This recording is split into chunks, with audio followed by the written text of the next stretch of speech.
Before beginning the meditation this morning, I have to offer a small warning about myself. For those of you who don't know me, I'm a physician and psychiatrist, Swami Vyasananda, and many times I tend to talk about disease like it's the most fascinating thing in the world. So you'll have to excuse me a little bit. I'm a little bit funny in some ways, but I think it's from illness states and karmic pieces that happen to people like that we really can draw upon a tremendous amount of insight. This is going to be a very, very special meditation this morning. What I'm going to do is to try and encapsulate 10 years of a busy clinical psychiatric practice that I've had in my office, Michael Reese Hospital, Wesley Passavant of Northwestern, and Presbyterian St. Luke's. There have been a whole series of great insights, of great secrets that were discovered long ago by the Chinese mystics. There were also great secrets and great insights discovered by the yogis of long ago, thousands of years ago. There were great insights discovered by the great Buddhist mystics many, many ages ago. Men and women who went through certain measures in order to find out what is this puzzle of life. Not only what are the answers to the puzzle, but why the puzzle in the first place? Why should it be a puzzle? Why should it be as hard as it is? The title of this morning's meditation is The World as a Reflection of You. And I will try and convey in this meditation how, with a misunderstanding of the observer, the puzzle is more complicated as it should be. And we'll go into many, many examples about that. But first I need to say a few other things about these special secrets, about these special insights that I'm going to try to convey this morning, this afternoon. These insights, although they've been around for at least 3,000 or 4,000 years of recorded history, have only slightly caught on. That has to tell us something. These secrets and these insights are extremely sophisticated and very, very abstract. These secrets and these insights eventually are logical and make common sense, but not initially. They're very difficult to catch on to. These secrets and these insights are also only accessible to someone who is sufficiently evolved or healthy and, key word, brave enough, someone who is brave enough to deal with their implications and consequences, which are awesome, Another important point. These insights are instantaneously forgotten and lost unless constantly reminded by another frame of reference outside the normal ego participator. Let me repeat that one again.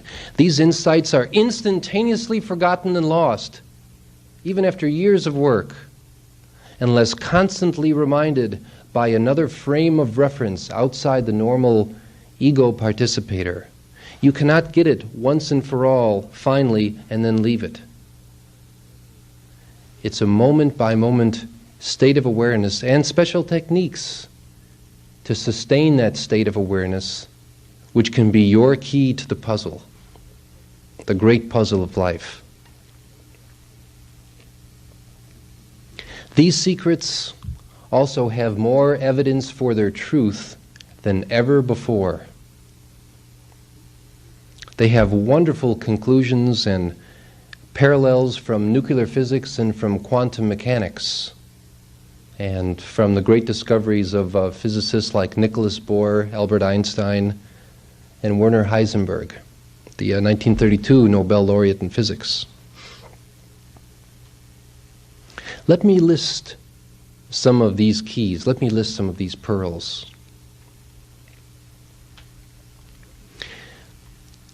You surround yourself with what you think you deserve. And what you find yourself surrounded with is what you feel yourself to deserve. Next, you surround yourself with what your needs are in your life. And, consequently, by looking at your life, you can also tell what your needs are, like it or not, because that has to be something we all go along with here. Like it or not, we have to observe and say, listen, I have to call something like it is. Another pearl. You are a result of all you have thought or all you have dreamed of. What is the dreamer? And sometimes as you want to say, what on earth is the dreamer doing? Another gem here. You treat yourself through others in all that you do. Or, I love the wonderful way that Shelley G puts it, whatsoever you do unto another, you do even more so unto yourself. Whatsoever you do unto another, you do even more so unto yourself. Listen to that secret. Whatsoever you do to another, you do even more so unto yourself. To people, to animals, to plants, to a piece of wood, to a hammer, to anything. Another pearl. We're going to get into talk about these pearls then. Your life is exactly, precisely what you want it to be. The parents that you've picked, the children you may have, the spouse, the boyfriend or the girlfriend that you may have, the job, the boss, the city, the weather, everything. Everything is exactly and precisely, with no questions asked, no doubt about it, exactly how you have wanted it to be, exactly how you have dreamed it to be. What have you been dreaming and why? Another pearl. There is only one you in the universe. There is only you in the universe. I don't exist. The person next to you does not exist. The chair, nothing exists except you. There is no absolute objectivity possible. No one else can be seen or observed outside of you. Except, and we'll get into that exception. Another point, and the last one I'll make here, all the things that you see, hear, or experience are you and can only be you. All the things seen, heard, or experienced are you and can only be you.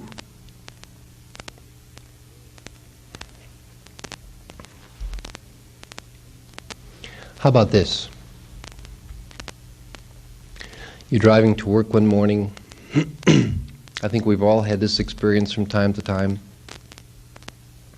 I know the hospitals that I work at are all along Lakeshore Drive, so I do a lot of commuting down Lakeshore Drive. And I get on it via Irving Park and proceed down southbound Lakeshore Drive. And I've had the experience many times, and perhaps you as well. Haven't you ever, after you've been driving for a little bit, maybe for 15, 20 minutes or so on your way to work or whatever, say, boy, everybody's driving crazy today. Everybody is driving crazy today. Jesus. Krishna. Everybody's driving crazy. Now, have you ever caught yourself and said, now, just a minute. Statistically, what are the chances that everybody else is driving crazy and I'm driving just fine?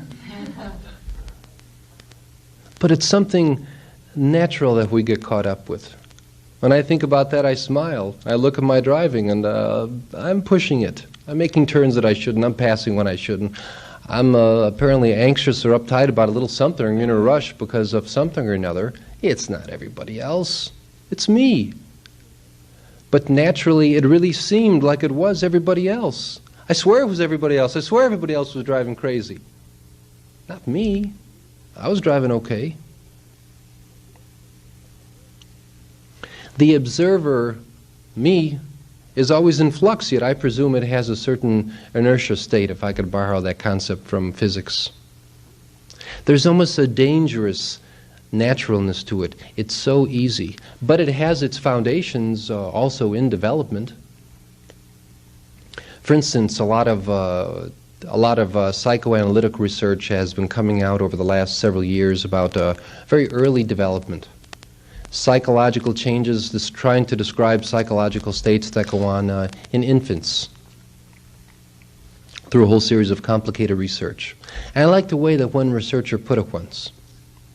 He said, you know, for a 3-month-old baby, tiny, tiny little baby,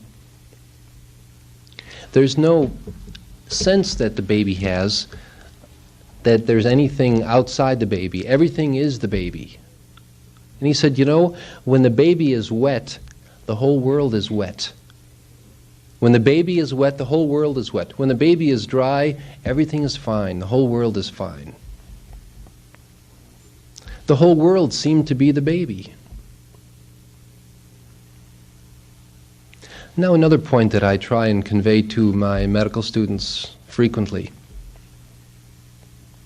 is we understand statistically that one predisposing factor for a severe depression later in adult life is either death or divorce of one of the child's parents before the child was 5 years old. And I tell the medical students, I said, you know, it is true that the younger a child is, the more they're affected. And they say, oh, come on, a kid doesn't know what's going on. A little baby, 6-month-old baby, year and a half, doesn't know what's going on if there's a divorce. But a 8-year-old, a 10-year-old, well, sure, there's obviously, I can understand that. I said, no. The younger they are, the more affected. And let's think about it like this. If we look in terms of development, it's not till the child's about 8 or 10 months old that there really is a true psychological perception of mother, that there's mother and infant, and then there's also father. Now, when a child's a year and a half old, what does the world really consist of for the child? The world consists of 3 people: mom, dad, baby. Maybe somebody else, but basically mom, dad, and baby. When there's a loss of one through either a death or divorce, it's like a nuclear holocaust that killed off 1/3 of the planet relative to the person's world, which is the entire world that the baby is in. Our state of awareness defines what our world is.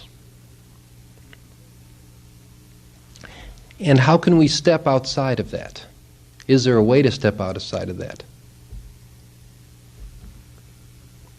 How we sometimes pick on Gary, Indiana. When you look up in the sky in Gary, Indiana, and there's always a little soot in the air, the sky never looks all that blue. You step outside and look at the air, and someone calls you from Madison, Wisconsin. They say, hey, isn't it a great day out? And he says, well, actually, no, it's sky's kind of blackish or so. They say, no, it isn't, it's blue. It's, look at it, I can see the sky is black, and the sky really has a little bit of blackness to it. How can you see outside of the sky to see what the rest of the sky is? Because it all looks like sky. You're both looking at the sky. How can you look outside yourself to be able to see something? Is it really possible? And if you can't look outside of yourself, and we understand that you can only see through your needs, hopes, desires, is there anything objective? Can you really see? And by looking at your own needs and desires, which are very important, then you'll be able to understand how your perception of what you see perhaps has to be shifted a little bit. Is it that the checker at the Jewel was real uptight, and then the gas station man was real uptight, and then everybody else was real uptight? Oh, maybe I feel kind of uptight today. Maybe that's why everybody else seemed uptight. Maybe when I'm wonderful and I feel great and everybody else looks great, maybe it's because I feel great.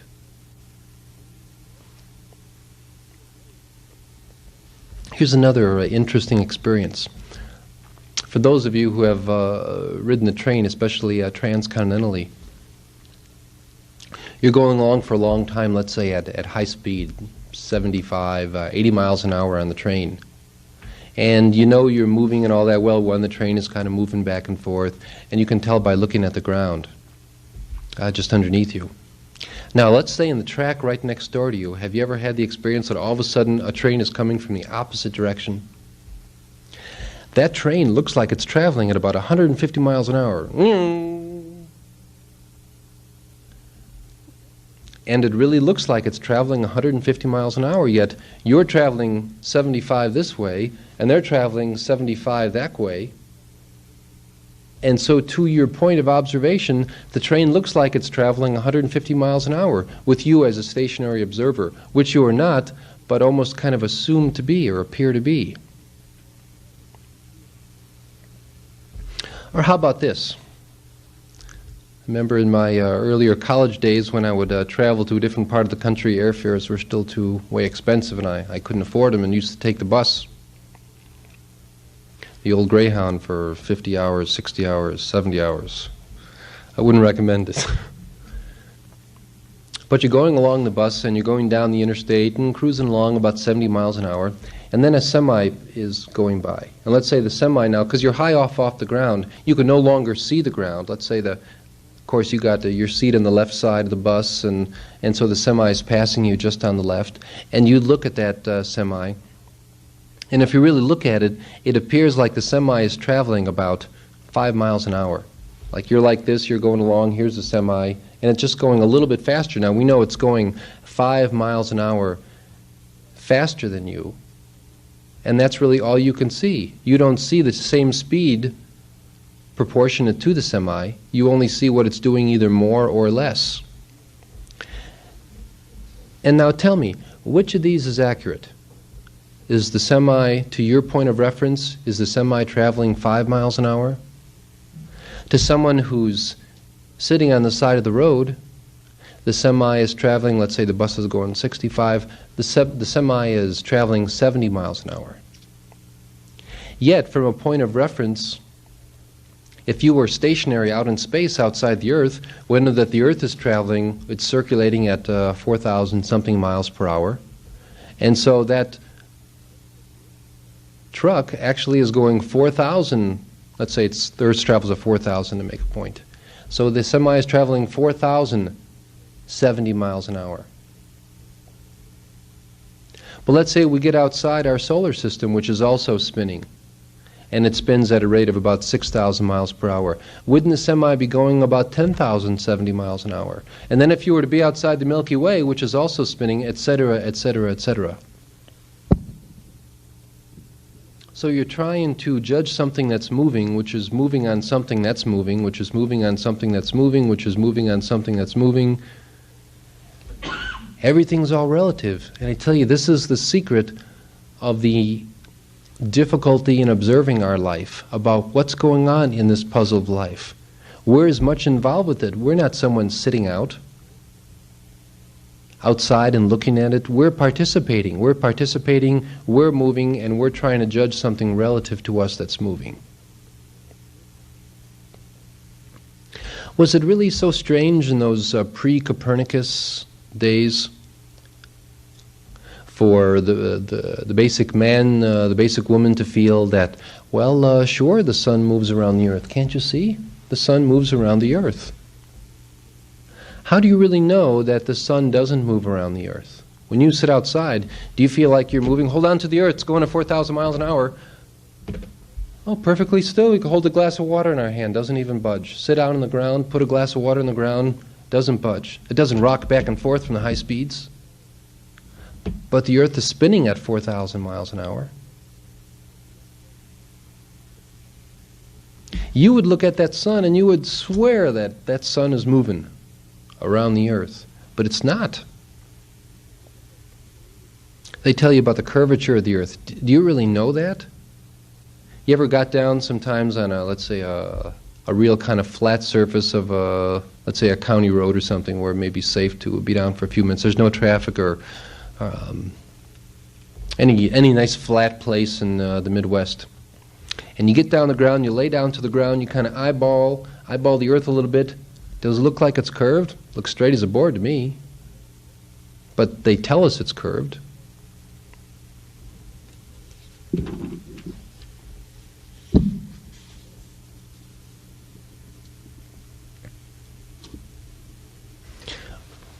When we're in the midst of things, which we always are, our observing and our learning capacities, and that's of course one of the keys in this meditation, because the only way we can learn is by observing. Now if the point of reference who's doing the learning is always moving and involved with it, well, maybe that's one of the reasons why learning gets to be so difficult, or why problems have to be repeated 9,000 times before someone learns it. How come just not once? Well, I may have a little bit of a shortcut. I saw a woman last night at Northwestern who says, well, I'm not feeling depressed. I said, oh, well, what else is going on in your life? Oh, I cut my wrist 4 months ago, and she has an eating disorder, says she abuses laxatives, as many eating disorder patients may, and has binge purge episodes. And so, but she was truly saying to me, looking straight in the face, I said, you don't feel more depressed? You don't think your depression's been getting worse or so? She was admitted to the hospital because she was suicidal. She looked at me and says, no. I said, you know, that's really like an alcoholic who looks at you after they've been drinking. They say, I feel fine. They really do feel fine. They really do feel fine that way. The alcohol has done something to balance them out.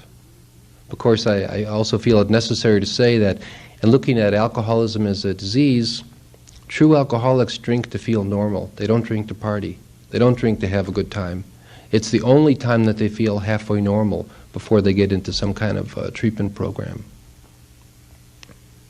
But you ask them when they're drinking, and they feel okay. When they're not drinking, they feel terrible. And this woman's not taking laxatives and binge purging, etc., etc. She says, you know, I got to get out of this place. Ever since I've been in the hospital Friday night, I've been feeling more depressed and I feel worse. And I was trying to explain how, well, everybody has their way of sometimes running away from feelings when feelings are horrible, and the natural thing to do is to run away from them. But now that you're sitting here in this therapeutic environment, and everybody's talking therapy things, and everybody's talking about yourself and feelings, you get in touch with where you're really at. She didn't believe me. She thought there was something in the environment that's making it worse. She says, let me out of here. I know I can feel better. And she would. And she would feel better by going back to those self-destructive things. Now, I know she's scared to death. Nobody has any kind of a major symptom because they like to or want to, but they do it just to keep their head above water, which is the natural inclination. There's no death wish and all that other kind of stuff. People do what they're doing, crazy as it may seem to somebody else, just to keep their head above water. The frames of reference are constantly changing. She really felt that there was no connection between her getting more depressed and these other symptoms, as obvious and simple as it was to me. Maybe here's another example with the same thing. My wife is a flight attendant, so I hear plane stories all the times. And she says, well, you know, like you're flying at 35,000, 38,000 feet, it's probably average cruising altitude for commercial aircraft.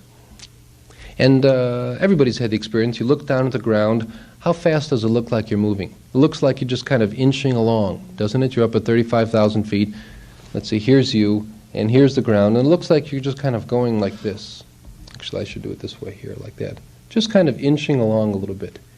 Now, when you get close to landing, when you're coming in, when the plane's coming in for its approach, and you start getting much closer to the ground, boy, all of a sudden the ground's racing underneath you like crazy. You say, boy, are we going fast?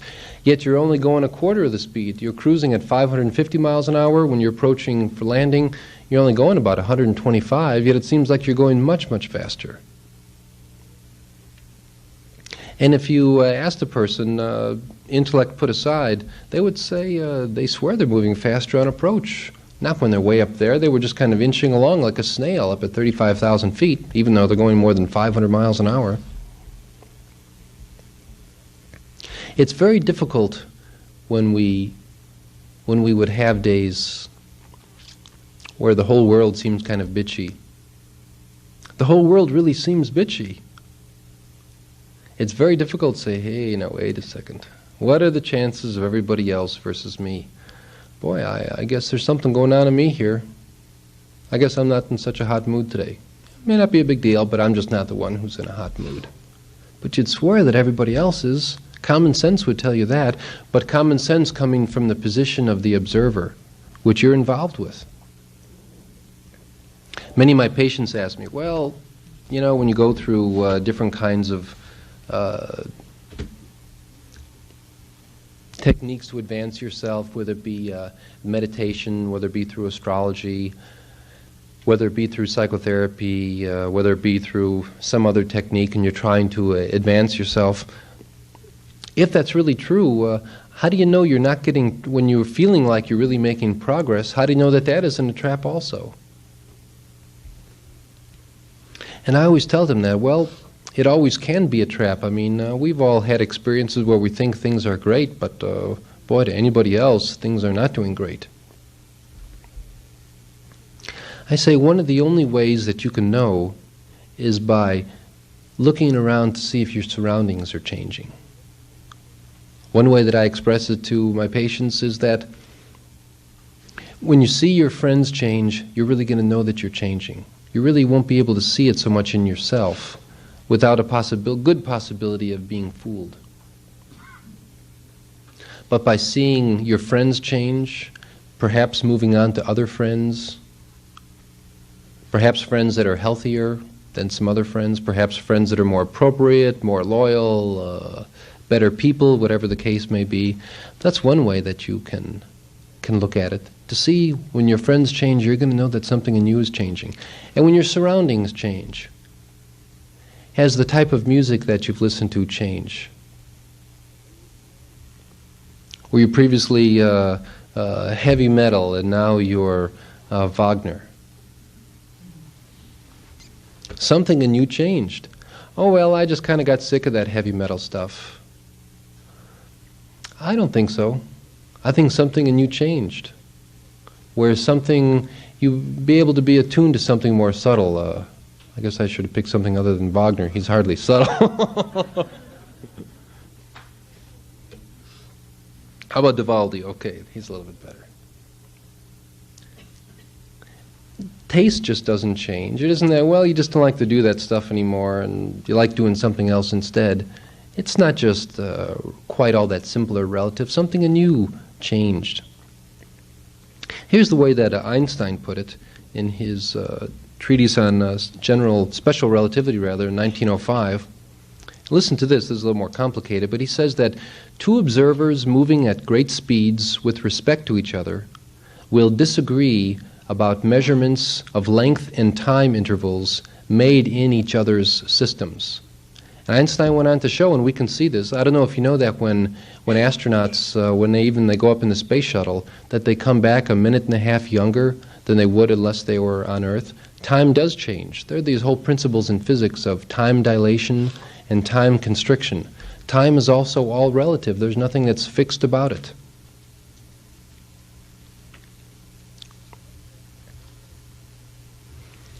So with this very subtle way that we can feel like everybody else is the problem. I tell my patients also when they're complaining about their spouse, I said, that's you. You see your problems in your spouse. You see the joys in your spouse. Don't mean always be negative, but that's when people come to doctors. He said, that's me? There's no way. I said, listen, opposites don't attract, similars do. Only similars do. That's you, and that's why it's something that needs to be worked on. You married that person because that person is most like you. Well, I didn't really know them. Oh, yes, you did. Give your unconscious credit. It's always working. Or when other people say, well, seeing adolescent or so, and they say, well, I didn't choose to come down. I didn't pick my parents. I say, you want to bet? Now they look at me real strange because they don't know I'm involved over. So, what do you mean I picked them? I said, you picked them. You picked all of this stuff. This is your problem. It's not theirs. You're no victim of anything just spontaneous or by chance. You wanted to come down.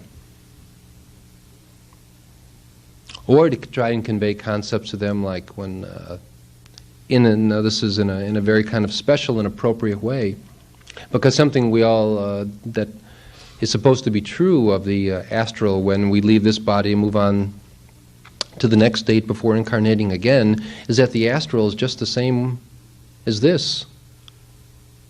I'm sure after my body expires, I'll still be doing rounds at the hospital on the astral. Kriyananda told me that once. I said, "You got to be kidding. I want something different." He says, "Do something different right now." But I try and convey that sometimes to some of my patients, because they say, "Well, I want out in life. I'm sick of this." I said, "It's exactly the same over there." They said, "What?" And terror fills their eyes. "It's exactly the same over there? There's no escape?" I said, "Well, yes, there's an escape. Not that way. Just changing bodies is not the way out."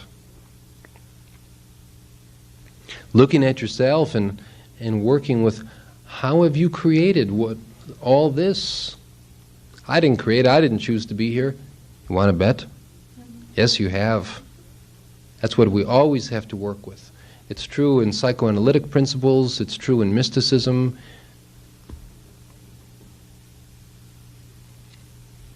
So how can we get to this state of more accurately observing what's going on? So we don't spend 4 or 5 years thinking that it's everybody else and say, "Hey, it's Kreyche, it's me." While 4 years have been spent thinking that it's everybody else. How can we speed up this kind of learning to really know what's ourselves so we can move on in a more and more healthy way, in a more and more positive way, gaining more accurate knowledge about life? And this is where one of the only, I am only really aware of 2 kinds of keys to be able to do this. Undoubtedly, and it can go by a million different names, the one I would call it would be meditation. Getting into yourself in a balanced way, getting into a state of balanced self-conscious awareness where you start to loosen the ties and bonds between this body or so, which is not you, it's a vehicle you're inhabiting, nor with your personality, which is not you, that's also something that's being used. The self, the essence of yourself, is beyond all that. You're not a human being. You're not a Jew, you're not a Christian, you're not an American, you're not a male, you're not a female. You're inhabiting and have taken on certain karmic patterns at that point, but that's not you. By some daily meditation, getting a balanced state of awareness into yourself to get to more the essence of you. The more balanced you are, the more accurate an observer you will see. And the more it'll be easier, and here's just the second simple key, to be able to practice and remind yourself about the relativity of it all. Try and catch yourself the next time you're driving and you start reacting like everybody's driving crazy. Break out in a laugh. Say, no, wait a second. It must be me. I can't believe it. I thought I was a good driver. I was doing everything right. No, I don't think so. Practice something like that. See if you can look at yourself when you start seeing a pattern and remind yourself of some statistical principles and say, well, sure, everybody else could be driving bad today, but the chances would be maybe 1 in a billion and maybe 999 million out of a billion that it's me. Well, I put my money on it being me. Looks like I got to balance myself today.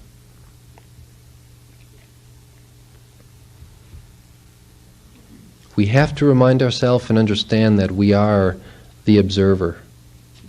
And the observer is involved, and to some extent, the observer will always be involved until we can get beyond the ego self, the observing self. Because I certainly don't, the way the ego is oftentimes talked about, I don't mean the ego like that. The ego to me is not a negative thing. It's a normal, everyday thing. It's a normal, everyday observer. It has certain wants and needs, and because when we look at things, I feel to look at things more scientifically, there's no things like selfishness.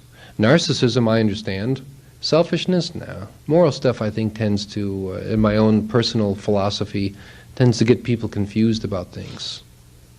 People only do the things they do because they need to do the things they do.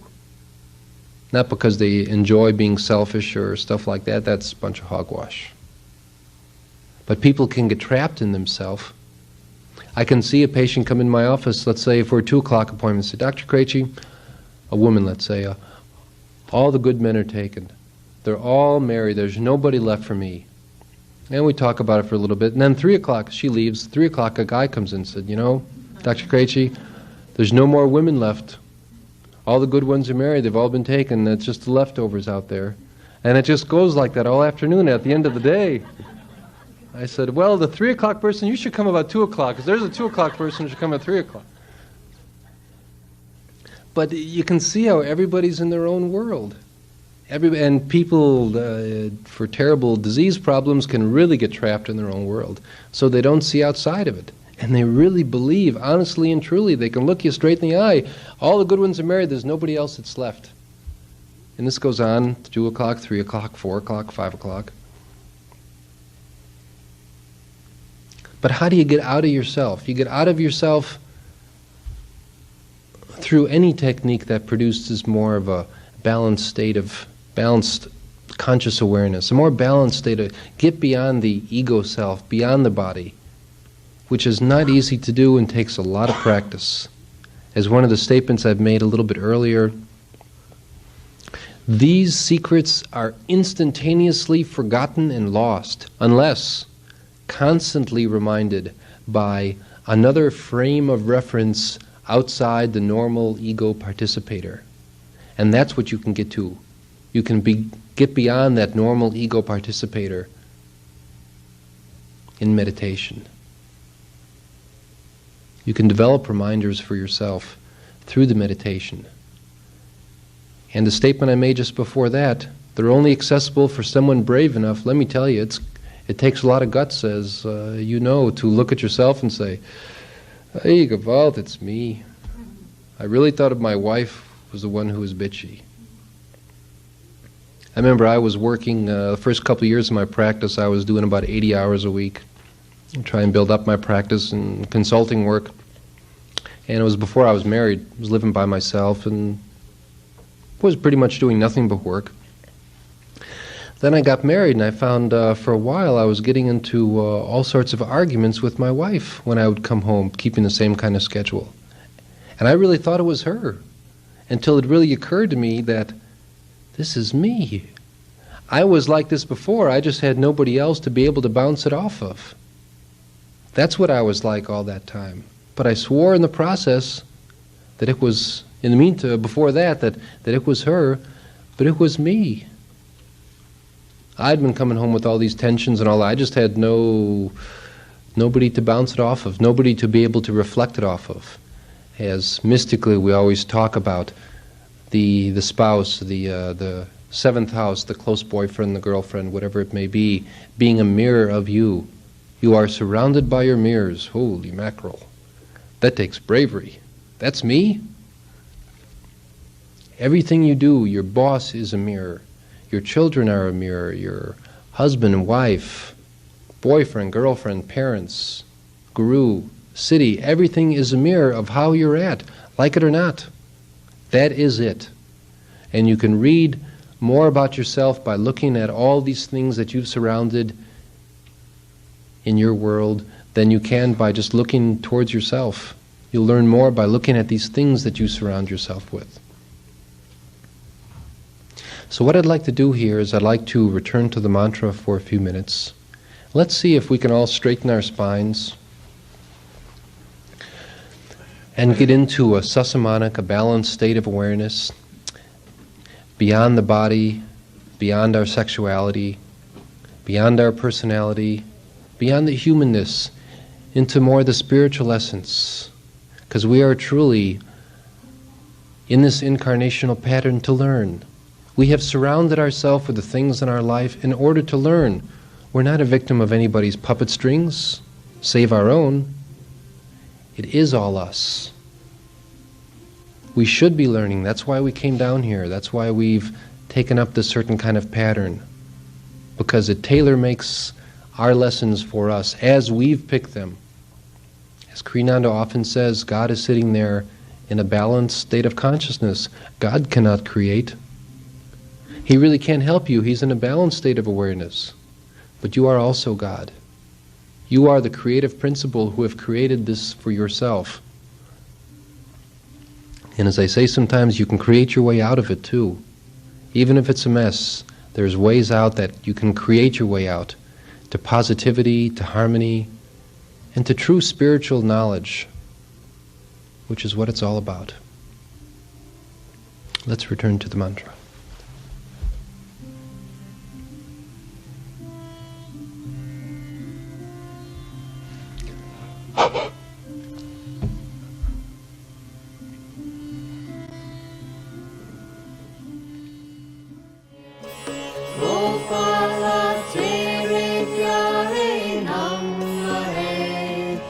Nanda la la